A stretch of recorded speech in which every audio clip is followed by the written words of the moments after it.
হয় আজি উচ্চতৰ মাধ্যমিক পৰীক্ষা আজি ফলাফলৰ ঘোষণা হৈছে। ইয়াৰ মাজতে এক শোকাবহ পৰিৱেশত নাজিৰা ৮ নং ৱাৰ্ডলৈ এক হাঁহি বিৰিঙাব পৰা গৈছে। আচলতে যোৱাকালি তেখেতৰ দেউতাকৰ মৃত্যু আৰু সেই ঘৰৰ আজি একমাত্ৰ কন্যা তেওঁ আজি 83% লৈ আজি হাইস্কুল শিক্ষান্ত পৰীক্ষাৰ ভাল ফলাফল কৰিছে। আচলতে এইগৰাকী ছোৱালীয়ে তেখেতৰ দেউতাক কালি আচলতে দেহত মৃত্যু হৈছে আৰু আজি তেখেতৰ ঘৰলৈ এক ভাল খবৰ আহিছে যদিও যি ফূৰ্তি ফাৰ্তা হ'ব লাগে সেই কৰিব পৰা নাই।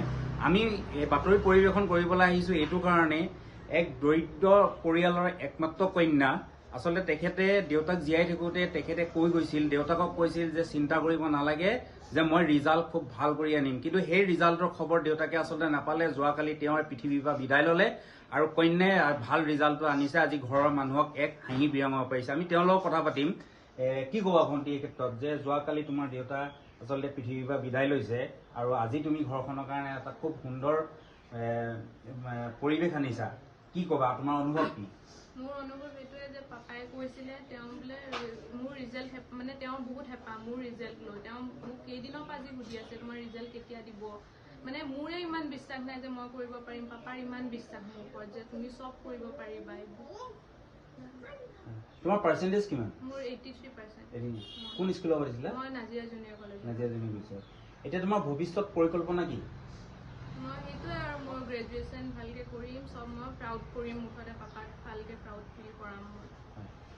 যিহেতু বৰ্তমান তোমাৰ পাপা লগত নাই বা তোমাৰ পঢ়াৰ ক্ষেত্ৰত কিবা তেনেকুৱা অসুবিধা বা তেনেকুৱা কিবা প্ৰব্লেমত তুমি আহিছা নেকি বা তেনেকুৱা কিবা ক'বা নেকি তুমি যে অসমৰ মুখ্যমন্ত্ৰী বা শিক্ষামন্ত্ৰীক কিবা তুমি আবেদন কৰিবা নেকি? সেইটোৱে কৰিম, মোক যাতে মোক অলপ হেল্প লাগে।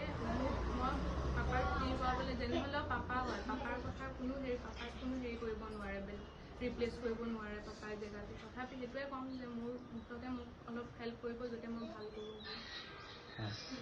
হয়, আচলতে দেউতাক আছিল নাজিৰা এক পৰিচিত আচলতে তেওঁ এই নাজিৰাৰ ক্ষেত্ৰত বহুত কাম কৰি গৈছে। তেওঁৰ নামেই আচলতে পৰিচয়। বিহাৰীলাল চাহু বুলি ক'লে সকলোৱে চিনি পায় নাজিৰা নগৰ ৮ নং ৱাৰ্ডত। আৰু এই মুহূৰ্তত তেখেতৰ ঘৰত আছো। তেখেতৰ কণমানি এক সুন্দৰ ৰিজাল্ট কৰিছে। এই ৰিজাল্টৰ ক্ষেত্ৰতে অসমৰ মুখ্যমন্ত্ৰী তথা শিক্ষামন্ত্ৰীক তেওঁ অনুৰোধ কৰিছে যে পৰৱৰ্তী সময়ত তেওঁৰ যাতে পঢ়াৰ ক্ষেত্ৰত কোনো যাতে বাধা বা হেঙাৰ নহয়, সেই ক্ষেত্ৰত মুখ্যমন্ত্ৰী বা শিক্ষামন্ত্ৰীয়ে কিবা ব্যৱস্থা গ্ৰহণ কৰিব নেকি, তেওঁ আজি আমাৰ বাতৰিৰ যোগেদি তেওঁ আবেদন কৰিছে। আৰু তেখেতৰ দেউতাকৰ যি পৰলোক প্ৰাপ্তি হ'ল যে আমি এনি ভাৰতৰ তৰফৰ পৰা তেখেতৰ আত্মা সদগতিৰ কাৰণে কামনা কৰিছোঁ। নাজিৰাৰ পৰা মই জাকিৰ আখতাৰ হোসেন, এনি ভাৰত 24।